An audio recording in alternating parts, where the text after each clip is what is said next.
People at the back, can you hear me clearly? Okay, good. Have you ever held a question in mind for so long that it becomes part of how you think? Maybe even part of who you are as a person?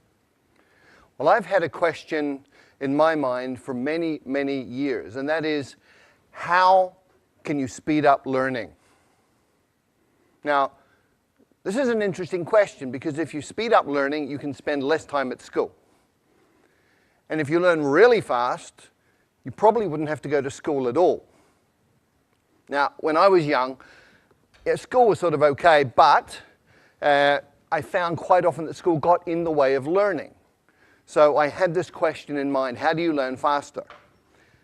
And this began when I was very, very young. When I was 11 years old, I wrote a letter to researchers in the Soviet Union asking about hypnopedia. This is sleep learning, where you get a tape recorder, you put it beside your bed, and it turns on in the middle of the night when you're sleeping, and you're supposed to be learning from this.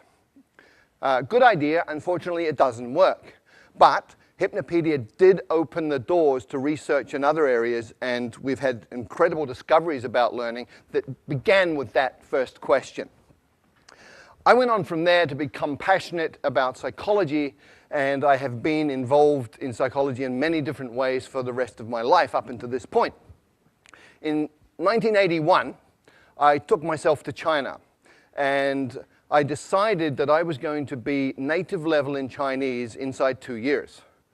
Now, you need to understand that in 1981, everybody thought Chinese was really, really difficult and that a Westerner could study for 10 years or more and never really get very good at it.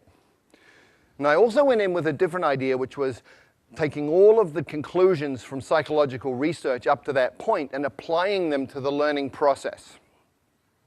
What was really cool was that in 6 months I was fluent in Mandarin Chinese, and it took a little bit longer to get up to native.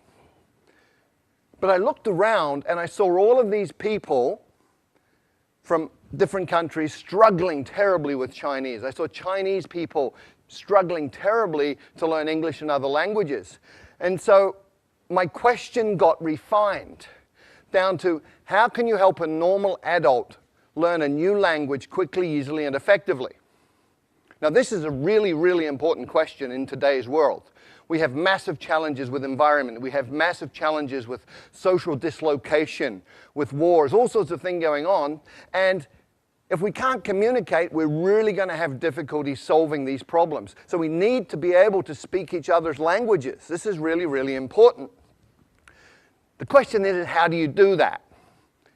Well, it's actually really easy. You look around for people who can already do it. You look for situations where it's already working, and then you identify the principles and apply them. It's called modeling, and I've been looking at language learning and modeling language learning for about 15 to 20 years now. And my conclusion, my observation from this is that any adult can learn a second language to fluency inside 6 months. Now, when I say this, most people think I'm crazy. This is not possible. So let me remind everybody of the history of human progress. It's all about expanding our limits. In 1950, everybody believed that running 1 mile in 4 minutes was impossible. And then Roger Bannister did it in 1956, and from there it's got shorter and shorter. 100 years ago, everybody believed that heavy stuff doesn't fly, except it does, and we all know this. How does heavy stuff fly? We reorganize the material using principles that we have learned from observing nature, birds in this case. And today, we've gone even further. So you can fly a car. You can buy one of these for a couple of $100,000 US. We now have cars in the world that fly. And there's a different way to fly, which we learned from squirrels. So all you need to do is copy what a flying squirrel does, build a suit called a wingsuit, and off you go. You can fly like a squirrel. Now, most people, a lot of people, I wouldn't say everybody, but a lot of people think they can't draw. However, there are some key principles, 5 principles that you can apply to learning to draw, and you can actually learn to draw in 5 days. So if you draw like this, You learn these principles for 5 days and apply them, and after 5 days you can draw something like this. Now I know this is true because that was my first drawing, and after 5 days of applying these principles, that was what I was able to do. And I looked at this and I went, wow! So that's how I look like when I'm concentrating so intensely that my brain is exploding. So anybody can learn to draw in 5 days. And in the same way, with the same logic, anybody can learn a second language in 6 months. How? There are 5 principles and 7 actions. There may be a few more, but these are absolutely core. And before I get into those, I just want to talk about 2 myths. I want to dispel 2 myths.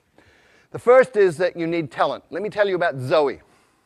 Zoe came from Australia, went to Holland, was trying to learn Dutch, struggling extremely a great deal, and finally, people were saying you're completely useless, you're not talented, give up, you're a waste of time, and she was very, very depressed. And then she came across these 5 principles, she moved to Brazil, and she applied them, and in 6 months she was fluent in Portuguese. So talent doesn't matter. People also think that immersion in a new country is the way to learn a language, but look around Hong Kong, look at all the Westerners who've been here for 10 years who don't speak a word of Chinese. Look at all the Chinese living in America, Britain, Australia, Canada, who've been there 10, 20 years, and they don't speak any English.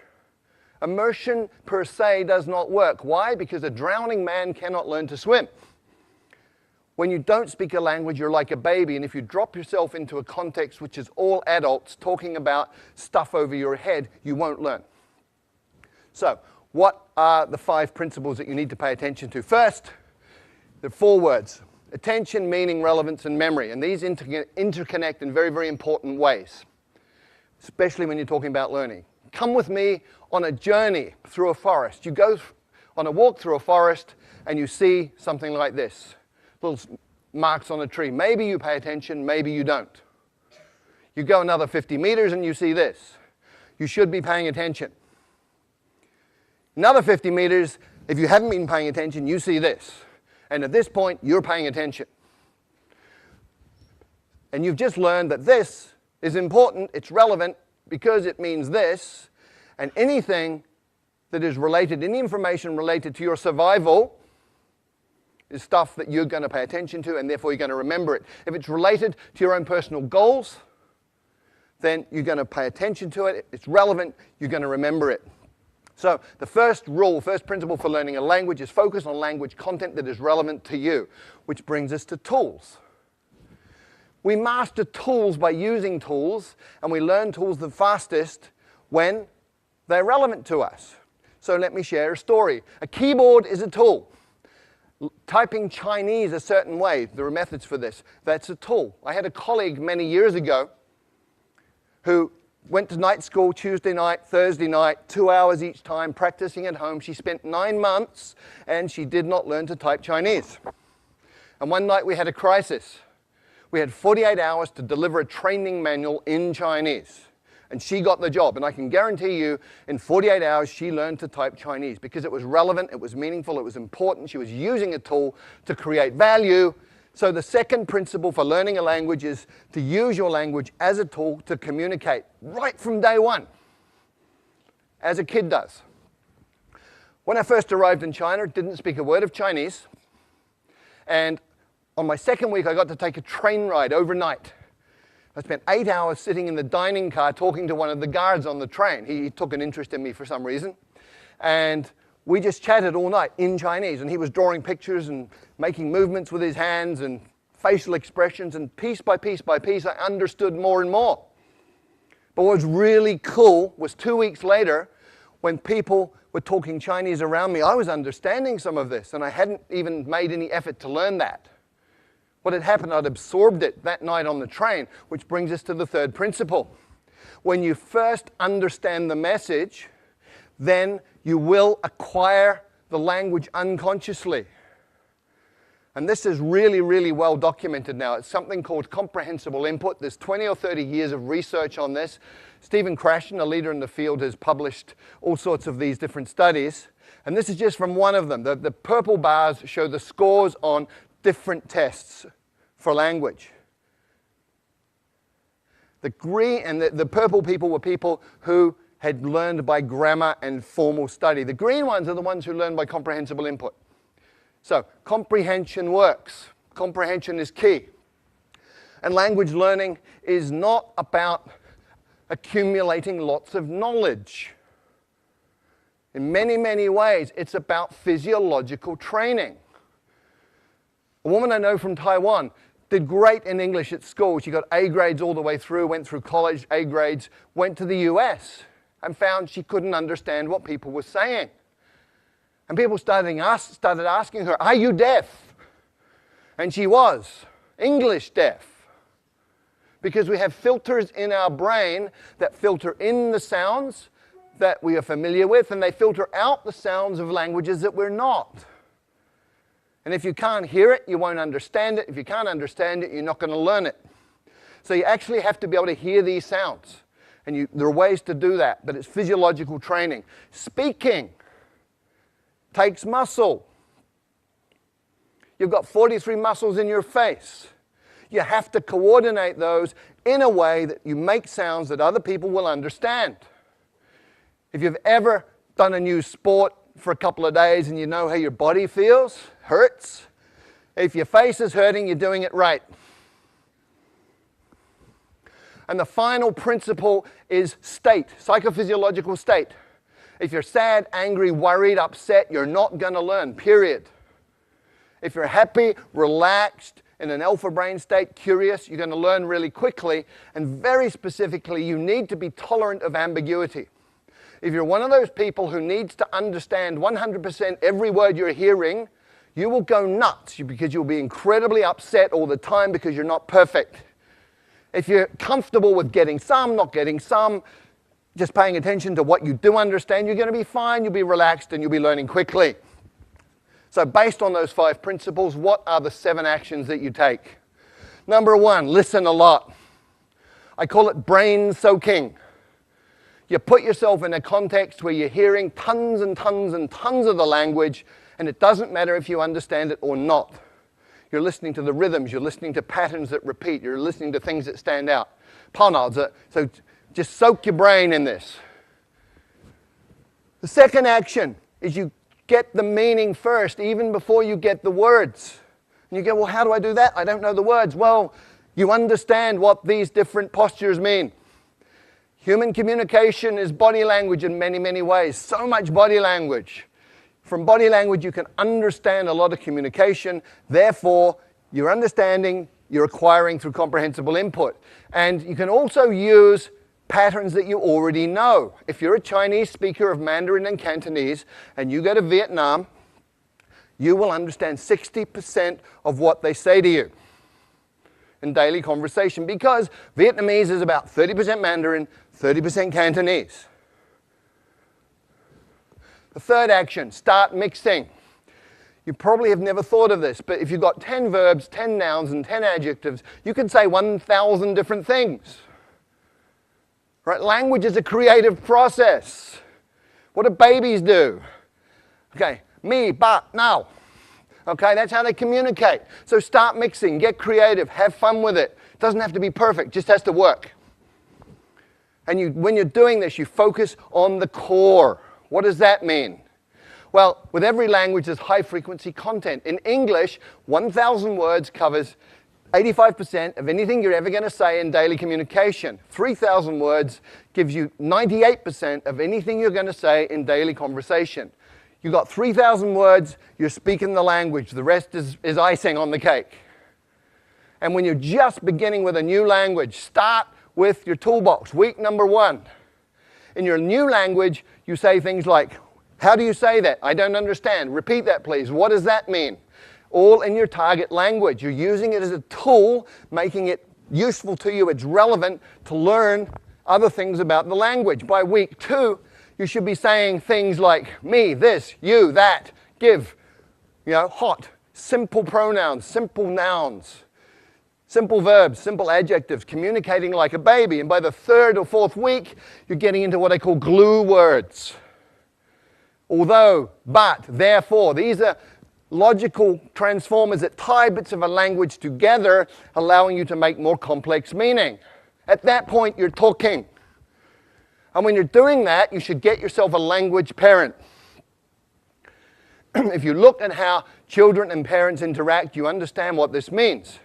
When a child is speaking, it'll be using simple words, simple combinations, sometimes quite strange, sometimes very strange pronunciation. Other people from outside the family don't understand it.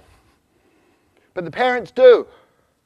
And so the kid has a safe environment, gets confidence. The parents talk to the children with body language and with simple language they know the child understands. So you have a comprehensible input environment that's safe. We know it works, otherwise none of you would speak your mother tongue. So you get yourself a language parent who's somebody interested in you as a person who will communicate with you essentially as an equal, but pay attention to help you understand the message. There are 4 rules of a language parent. Spouses, by the way, are not very good at this, okay? But the 4 rules are, first of all, they will work hard to understand what you mean, even when you're way off beat. Secondly, they will never correct your mistakes. Thirdly, they will feed back their understanding of what you're saying so that you can respond appropriately and get that feedback. And then they will use words that you know. The 6th thing you have to do is copy the face. You've got to get the muscles working right so you can sound in a way that people will understand you. There's a couple of things you do. One is you need to hear how it feels and feel how it sounds, which means you have a feedback loop operating in your face. But ideally, if you can look at a native speaker and just observe how they use their face, let your unconscious mind absorb the rules, then you're going to be able to pick it up. And if you can't get a native speaker to look at, you can use stuff like this. Sing, song, king, sung, hung. And the final idea here, the final action you need to take is something that I call direct connect. What does this mean? Well, most people learning a second language sort of take the mother tongue words and the target words and go over them again and again in their mind to try and remember them. Really inefficient. What you need to do is realize that everything you know is an image inside your mind, it's feelings. If you talk about fire, you can smell the smoke, you can hear the crackling, you can see the flames. So what you do is you go into that imagery and all of that memory and you come out with another pathway. So I call it same box, different path.